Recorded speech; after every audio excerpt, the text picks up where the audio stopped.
Hello and welcome to West Dallas Predators football. I'm Scott Schreiner and with me in the booth today is Jake Klipp. Today the Predators are taking on the Burlington Blue Devils. Both teams coming in at 4-3 looking to secure a playoff spot. Tell us about the teams, Jake. West Dallas with a win today, Scott, will secure their first ever playoff berth in team history. Burlington, as of this morning, has officially announced the first ever don't ask, don't tell policy in IFL history. Tell us about last week, Scott.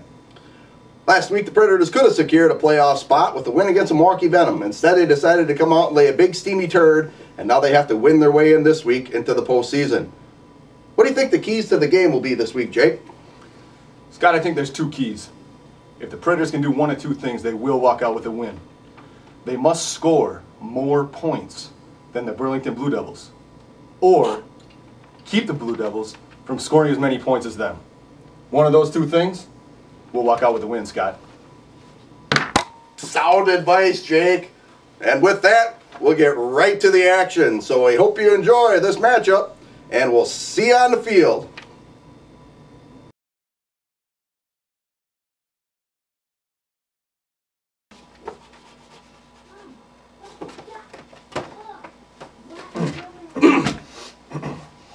Hello and welcome to the Paulie's Halftime Report. At halftime, we see the Predators with a slim lead over the Burlington Blue Devils, 8-0. How do you think the first half went, Jake? Well, Scott, I saw an incredible defensive battle in that first half. Both Ds came out fired up and ready to hit. What'd you see in the first half? Well, I saw what we thought we'd see as an inept Blue Devil offense, unable to score any points against this tough Predator defense. And the Predator offense choosing to play more ball control for a low-scoring affair rather than run the score up on the hapless Blue Devils. What do you think the keys to the second half will be, Jake? Scott had the opportunity to interview both coaches at halftime, and each of them came up with the following thing. They thought this game would be determined by the final score. Deep thoughts, Jacob. And with that, we will see you at the end of the game. We hope you enjoy the second half of this hard-fought football game.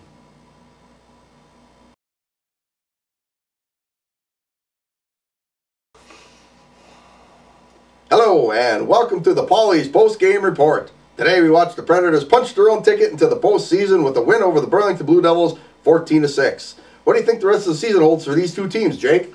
Scott, next week West Dallas faces Roscoe. West Dallas at 5-3 is playing for seeding and playoff position. Burlington moves to 4-4, and next week we'll have a battle on its hands just to make the postseason. What'd you see from the game? Just like the first half, Jake, the Blue Devil offense unable to do anything against this stingy Predator defense, and the Predator offense choosing to play more ball control rather than rub it in the Blue Devils' face and run up the score. Excellent sportsmanship. Excellent. Very good. The Predators come away mostly injury-free, except for one key injury, Jake. Scott, I got an update on superstar linebacker Jake Klipp. He limped off the field with a pulled groin in the third period, but with a weekend off next week of porking his old lady in Florida, he should be fine for the first round of the playoffs. Good news, excellent rehab. I would recommend that to anybody. As would we all. So, we'll hope to see you again next time on Predator Football. For Jacob Klipp, I'm Scott Schreiner. We're signing off. Hope you had a good time. We'll see you later.